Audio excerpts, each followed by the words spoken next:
the dominant companion to the pod, the Peter principle of submission. This is because I've received a few questions from Domina, and I thought to answer them here specifically. You're listening to the Mistress Code. I'm RacyWilde. If you want your submissive to serve powerfully, then you need to understand the real reason some subs plateau. It's not about a failure to grow. So here's some background.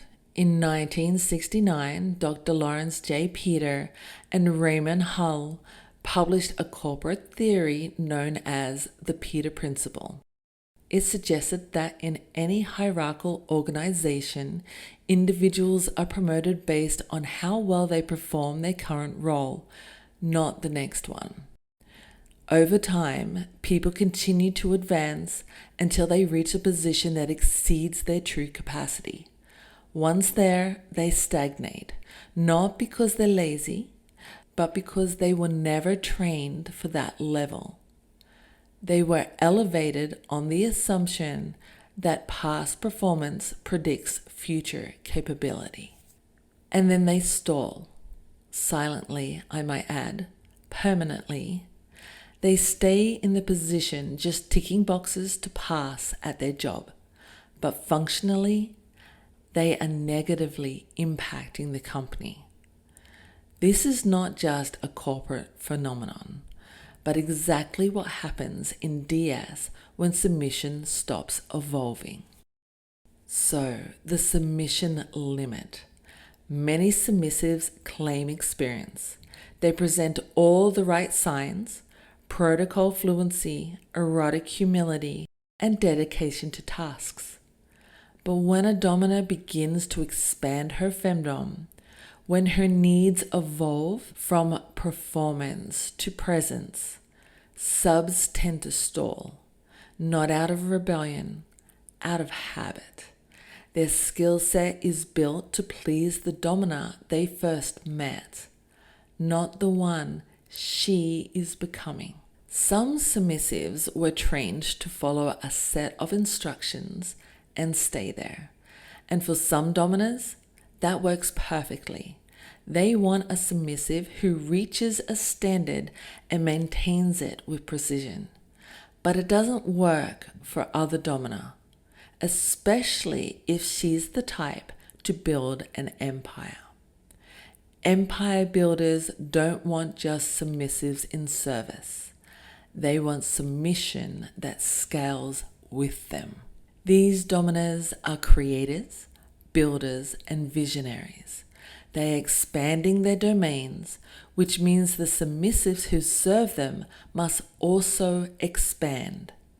A submissive who doesn't grow with her will eventually begin to slow her down, not because he isn't devoted enough, but because he is capped.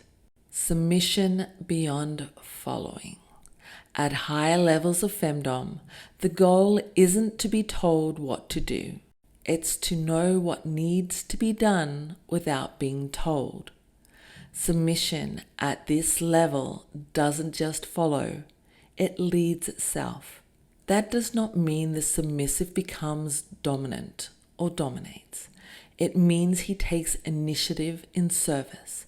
It means he anticipates needs, protects priorities, and manages his own discipline. He becomes self-correcting, self-responsible, and strategically useful.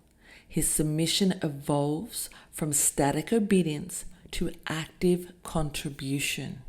He moves from being a ritual follower to being a functional commander of his own offering. Loyal not just in presence, but in foresight. So here's some training points for dominers. Number 1, how to recognize a submissive who has plateaued. He repeats early routines but resists challenge. He looks polished but avoids initiative. When given open space to serve, he stalls or flounders. His submission feels practiced, not lived.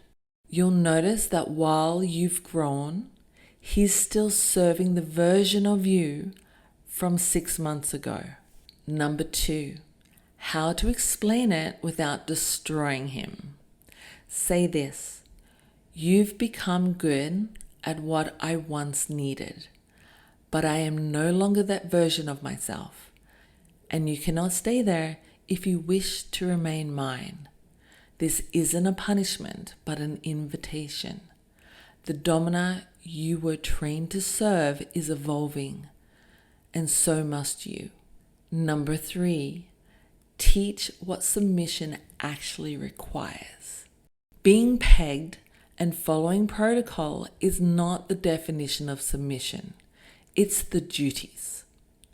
What makes a truly powerful submissive is his emotional leadership, his ability to stay calm under pressure, loyal under tension, and useful without needing a script. You don't just need someone who obeys, you need someone who continues your vision when you're not looking. Number 4, audit your dynamic. Ask yourself, have you been shaping him or just maintaining him?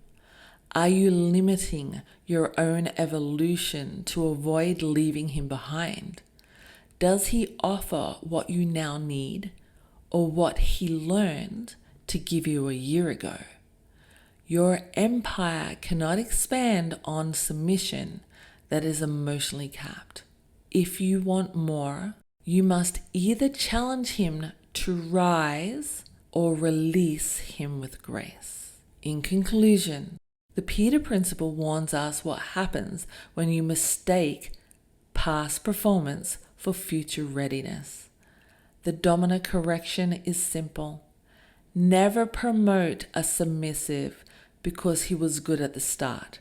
Elevate him only if he keeps adapting. Obedience is not the final form of submission. It's the opening act. If he wants to serve a Domina who grows, he must grow too.